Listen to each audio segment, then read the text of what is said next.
At her wedding, my daughter introduced me as the staff. Her in-laws mocked my outfit. I stood there in silence. Can you imagine seeing your own parents, paragons of virtue, casting something into a dark creek like a secret they needed to bury forever? I did. And what I discovered in that small wooden box, Lucia's box, didn't just shatter my heart. It exposed a sin so unforgivable, it made me question everything I thought I knew about honor and about my own family. How could they? My name is Mason Beaumont, and I'm 31 now. I live in a tiny apartment in Nashville, spending my days with a camera, capturing the small, often overlooked moments of life. A sunset peeking behind an old rooftop, a child's fleeting smile, the gentle whisper of wind through trees. It's a quiet life, full of freedom, far from the suffocating weight of the Beaumont name, a name that felt like a boulder on my chest since I was a kid. I grew up in Franklin, Tennessee, just a short drive from here. Our home was an old sprawling estate with towering white columns and gardens so perfect they looked like paintings. Everyone called it the Beaumont legacy, a place where 3 generations built not just wealth, but a formidable reputation. My father, Harrison Beaumont, was the head of it all. At 58, he still carried an air of absolute authority.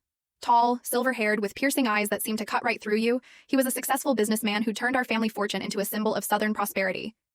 But to me, he was like a king in his own kingdom, where every single thing, from how we dressed to how we spoke, had to follow his rules. Even how we breathed, it felt like. My mother, Beatrice, was different. Elegant, always perfect, whether she was lifting a glass of wine or smiling at a charity gala. She was stunning, truly, like she'd stepped out of a classical painting. But I saw the quiet fear behind her flawless smile.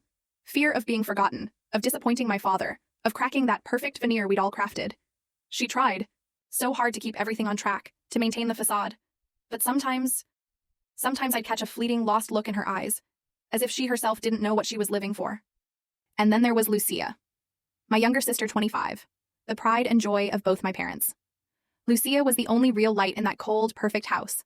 She had golden hair that shone like sunlight, clear blue eyes, and a smile that could melt anyone. My parents groomed her to be the ideal Beaumont woman, intelligent, graceful, turning heads wherever she went.